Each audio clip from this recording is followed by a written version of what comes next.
এই খেলাটা বিনোদনের জন্য বানানো হয়েছে, কেউ সিরিয়াসলি পাইবেন না। কোপা আমেরিকা খেলাটা হয়তো কোনো সমুদ্রের মধ্যে হবে, আর সেই খেলার মধ্যে অংশগ্রহণ করবে পুট্টা মেসি, প্রতিবন্ধী নেইমার, তাছাড়াও রয়েছে মুলুকের বাচ্চা এমবাপ্পে, ছাগলের বাচ্চা রোনালদো। আমাদের মাঠটা পুরাই জাহেদ খানের ডিগবালির মতো, কিন্তু ওই দিক দিয়ে খেলার উত্তেজনা শুরু হয়ে গেছে। তারা কি ফুটবল খেলা খেলতেছে নাকি হাতে ধরে দৌড়াদৌড়ি করতেছে? তারা কি বক্সিং খেলা শুরু করে দিছে মাঠের মধ্যে? রোনালদো বল দিছে পুট্টা মেসির কাছে, আবার পুট্টা মেসি বল দিল রোনালদোর কাছে। ছাগলের বাচ্চা রোনালদো বললে দৌড় দিল, বল পাস দিল পুট্টা মেসির কাছে। এখানের উত্তেজনা শেষ হওয়ার পর রোনালদো দৌড় দিল বল নিয়ে, কিন্তু কি করলো কিছুই বোঝা যায়নি। তারপর ছাগলের বাচ্চা রোনালদো আরেকটা শট দিয়ে ডাইরেক্ট গোল দিয়ে দিল।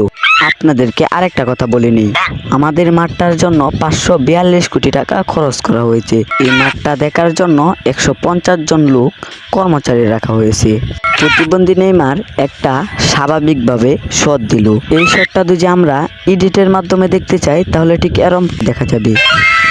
সেদিক দিয়ে পুট্টা মেসি বল আনতেছে শট দিবে বলে, ও শট মারলো গুলির পাপে, বল দেখাই যাইলো না। আবার আরেকজন সদস্য বল নিয়ে চলে আলো, অন্য দিক দিয়ে ছাগলের বাচ্চা রোনালদো শট দিতেছে। আর আমাদের মাঠটার কথা বলে নেই, সেই মাঠটার মাধ্যমে মনে হয় তিমি মাছ 15-20টা পাওয়া যাবে। তো গাইস, আজকের ভিডিওটা এ পর্যন্ত। এই ভিডিওটা কেমন হয়েছে ফটাফট কমেন্টে বলে যাবেন, আর নেক্সট টাইম কেমন ভিডিও চান আপনারা অবশ্যই কমেন্টে বলে যাবেন। আমার চ্যানেলটা সাবস্ক্রাইব করবেন।